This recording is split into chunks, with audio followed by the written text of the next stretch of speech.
Je crois que c'est quand même une situation triste. Je dirais même que c'est un phénomène.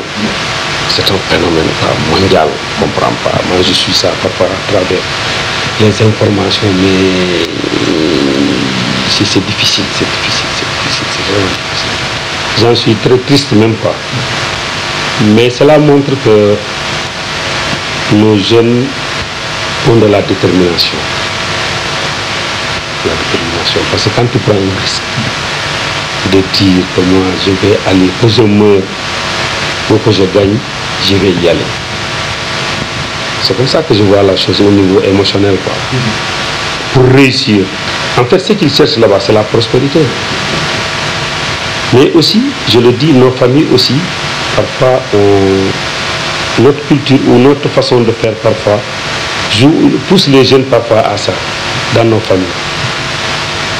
Parce que souvent, quand quelqu'un réussit, l'autre ne réussit pas, nos sociétés ont tendance à dire oui, le gars là, il a poussé une maison, toi aussi, il faut y aller, quoi. Et parfois, c'est les parents qui sont complices. Il faut réussir à tout prix. Et ils poussent les jeunes dans des situations extrêmement dangereuses. Et là, vraiment, parce que tu le dis, bon, surtout les histoires de Dombay, quoi.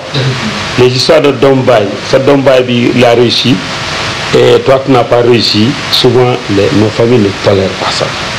Je pense qu'il faut que les familles d'abord fassent preuve de tolérance à l'égard des jeunes, de patience à l'égard des jeunes, de leur dire aussi que dans la vie, vraiment, il faut attendre son heure. Soyez courageux et vraiment, mais il ne faut pas se dire que je dois réussir parce que j'ai d'objet un 400 000 ou 600 000 pour payer un piroguier et que ça suffira pour que je réussisse. Je crois que c'est comme ça qu'il l'envisage. Mais je pense que c'est un phénomène de niveau mondial qui est devenu tellement fou. Mais il faut que nos familles d'abord jouent. Parce que c'est trop facile de dire oui, il faut que les immigrations, ça c'est un peu une exploitation, peut-être une explication un peu simpliste, quoi. Mais je pense que nos familles doivent quand même faire tout pour jouer. Je ne dis pas que ça va être suffisant, mais ce phénomène est un phénomène extraordinaire. Et j'invite les jeunes vraiment à revenir, à revoir cette façon de faire.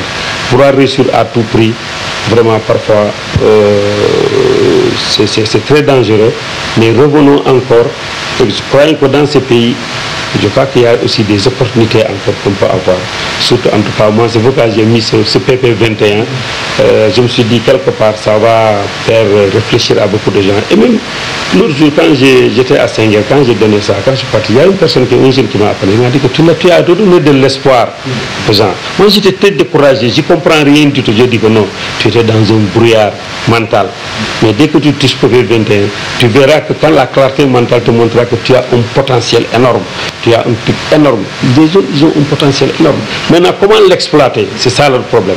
Mais je pense que c'est à tous ces textes aussi que même les gouvernants doivent regarder. Ils doivent regarder.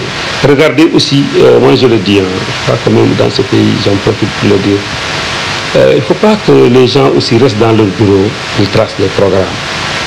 Il faut qu'on fasse confiance aux capitaines d'industrie. Il y a des gens qui ont réussi dans un certain domaine. Je crois qu'il faut travailler avec ces gens-là. Mais si moi je suis juste un responsable de quelque chose, je reste dans mon bureau, je trace tout, mais tout après c'est compliqué. Je pense que ça, je le dis comme ça, franchement, c'est le sentiment que j'ai. Telle personne qui gère ce projet, même est-ce qu'il connaît ça? Est-ce qu'il peut? Mais essayons de mettre en avant nos capitaines d'industrie, de les mettre en contribution dans tous les secteurs. Et je crois que ce pays-là, on pourra peut-être faire quelque chose pour les gens.